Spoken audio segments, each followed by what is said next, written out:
Hello everybody, and welcome back once again to Gaza Goju YT, and today I will be showcasing my submission to one of the biggest hybrid contests on YouTube as of the time I'm making this video, the Hybrid War Battle of Ruin by Metrio Genetics. And for this contest, I will be taking inspiration from one of my favorite games, GTA Online, and more precisely, its most iconic DLC in my opinion, the Doomsday Heist, to create a lightning tank that will hopefully obliterate the competition. So without further ado, let's begin.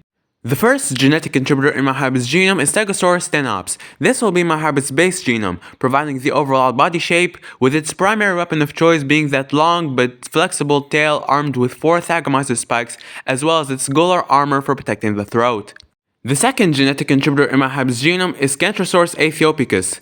This stegosaurid will provide extra flexibility to my hybrid's tail alongside extra thagomizer spikes, now giving my hybrid 8 thagomizer spikes with the Stegosaurus additive keeping these spikes tightly packed next to each other in order to ensure maximum damage, as well as providing shoulder spikes for extra protection.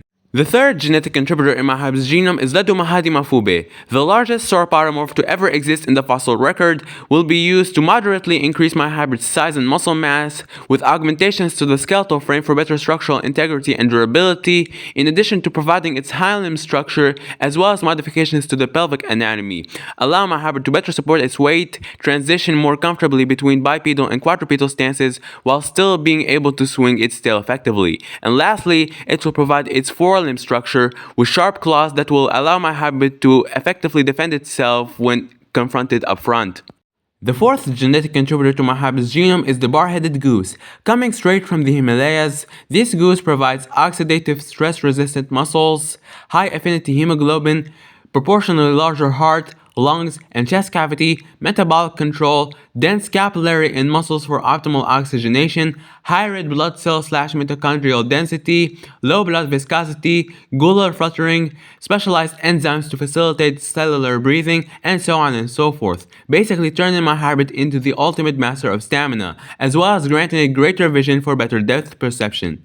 The fifth genetic contributor to my hybrid's genome is the hyacinth macaw, which will provide its highly advanced sense of balance for allowing my hybrid to maintain stability during awkward positions, as well as providing the primary brain structure for heightened intelligence and sociality, allowing my hybrid to cooperate effectively with its random teammates, as well as sharpening the beak, making it a more effective tool during combat. The sixth genetic contributor to my hybrid's genome is the big-headed turtle, which will provide the base cranial structure, with a proportionally larger head coupled with stronger jaw muscles, which when paired with the hooked beak of the macaw, grants my hybrid an additional weapon that can severely damage any hybrid foolish enough to get too close to those chompers, coupled with the bony plates protecting the face for ensuring that my hybrid doesn't get his head crushed. The seventh genetic contributor in my hybrid's genome is the blue-tongued skink, which will provide the serum factor in its blood plasma for granting my hybrid a solid degree of immunity to toxins and diseases, as well as providing the bright blue coloration of its tongue, acting as an intimidation display, as well as serving branding purposes. The eighth genetic contributor in my hybrid's genome is the thorny devil, which will provide spikes all over my hybrid's body for a strong but lightweight layer of defense with no major loopholes. The last genetic contributor in my hybrid's genome is the Kenyan pygmy chameleon, the MVP of this hybrid considering that it is the closest thing we have to a terrestrial version of the electric eel.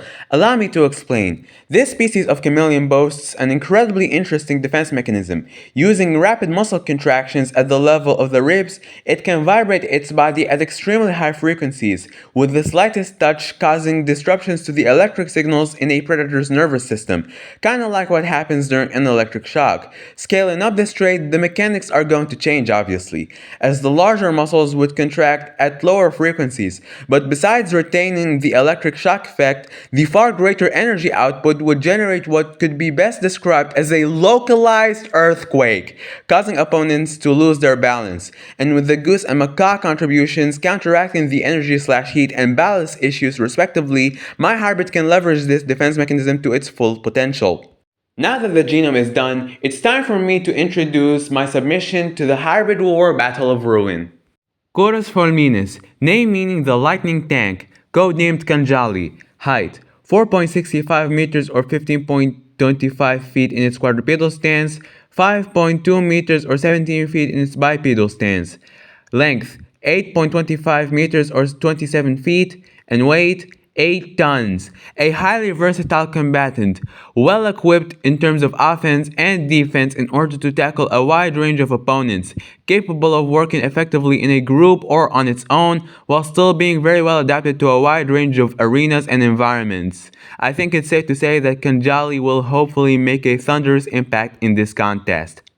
And that's all for today. Thank you everybody so much for watching. I hope you really enjoyed this video, and be sure to tune in next time for the second GTA inspired hybrid. And so until then, goodbye.